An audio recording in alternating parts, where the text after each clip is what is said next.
सीतापुर नाम के छोटे से गांव में पायल नाम की एक प्यारी सी लड़की रहती थी। पायल अपने पिता रघु और माँ किरण के साथ एक मिट्टी के घर में रहती थी।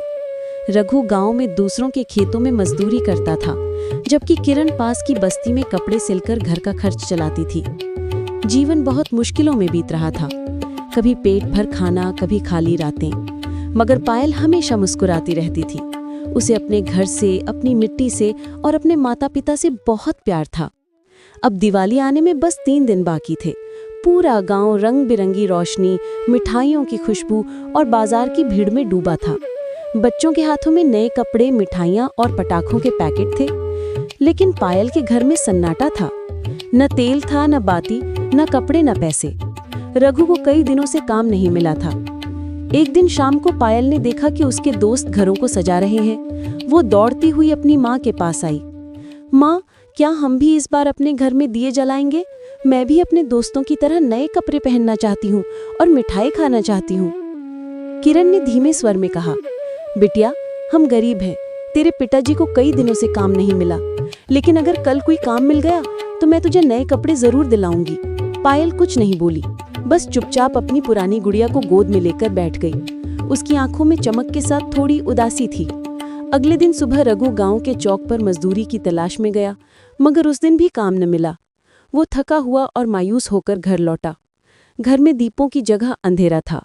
बड़े घर से दिवाली की रोशनी और पटाखों की आवाज सुनी। वो घर गांव के अमीर व्यापारी गोपाल लाल का था। अचानक पायल की नज़र उनके घर की ओर गई, जहां उसकी उम्र की एक लड़की नेहा रंगोली बना रही थी।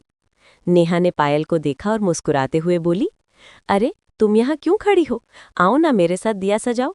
पायल झिझक कर बोली, नहीं दीदी, मैं नहीं आ सकती। मैं गरीब हूँ, मेरे पास कुछ पहनने को अच्छा नहीं, और माँ कहती हैं कि अमीर घर के लोग हमसे दोस्ती नहीं करते। नेहा हंसकर बोली, अरे, ये कैसी बात कर रही हो? दिवाली तो सबकी होती है। आज रोशनी सबके लिए है। नेहा ने पायल का हाथ पकड़कर अंदर बुला लिया। पायल ने पहली बार इतने बड़े घर में इतनी सारी रोशनियां देखीं। उसे लगा जैसे वो किसी सपने में आ गई हो। दोनों मिलकर रंगोली सजाने लगीं, दिए जलाने लगीं। इतने में नेहा के पिता गोपाल लाल आ गए। उन्होंने गुस्से से पूछा, ये लड़की कौन है? नेहा बोली, पापा, ये मेरी नई दोस्त पायल है। गोपाल लाल बोले, नेहा, मैंने कितनी बार कहा है, ऐसे गरीब बच्चों को घर में मत बुलाया करो। पता नहीं कौन लोग हैं, चोरी चकारी करते होंगे। उनकी बातें सुनकर पायल का चेहरा उतर गया।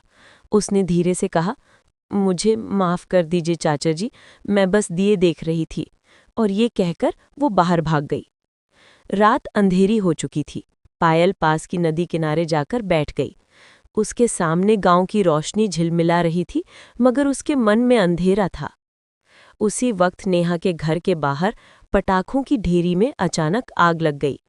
हवा के झोंके से वो आग फैलने लगी और घर के दरवाजे तक पहुंच गई। लोग चिल्लाने लगे, आग लग गई, पानी लाओ। नेहा डर के मारे अंदर फंसी रह गई। सब भागदौड़ में थे, कोई अंदर नहीं जा पा रहा था। तभी वहां से गुजरती पायल ने शोर सुना और दौड़ पड़ी। बिना कुछ सोचे वो अंदर घुस गई। धुएं और आग के बीच उसने नेहा को ढूंढा, उसका हाथ पकड़ा और उसे बाहर खींच लाई। नेहा की जान बच गई, मगर पायल के हाथ जल गए थे। लोगों ने ये सब देखा और हैरान रह गए। गोपाल लाल दौड़कर पायल के पास पहुंचे। उनकी आंखों से आंसू निकल आए। बेटी, मैंने तुझे गलत समझा। तू तो देवता से भी बढ़कर निकली। तूने मेरी बेटी को बचा लिया। उन्होंने तुरंत डॉक्टर बुलाया, पायल की मरहम बट्टी करवाई और उसके माता पिता को बुलवाया। रघु भाई, आपकी बेटी ने आज मेरी आंखें खोल दी। अब से तुम मेरे गोदाम में काम करोगे और किरण मेरी दुकान में कपड़े से लेंगी। आज से तुम मेरे अपने जैसे हो। उस रात गोपाल लाल ने अपने घर के बाहर बहुत सारे दीपक जलवाए। उन्होंने कहा, ये दीप सिर्फ रोशनी के लिए नहीं, सच्चाई और इंसानियत की जीत के लिए है। अगले दिन पायल ने पहली बार अपने घर में मिठाई खाई, नए कपड़े पहने और अपने छोटे से आंगन में दिया जलाया। किरण ने उसे गले लगाकर कहा, बिटिया, आज तूने साबित कर दिया कि असली दिवाली दिल की होती है, पैसों की नहीं। रघु ने आसमान की ओर देखा और बोला, लगता है इस बार लक्ष्मी जी हमारे घर भी आ गईं। पूरा गांव उस रात चमक उठा। क्योंकि पायल ने दिखा दिया था कि दीपक की असली रोशनी दिल में होती है, दीवारों पर नहीं।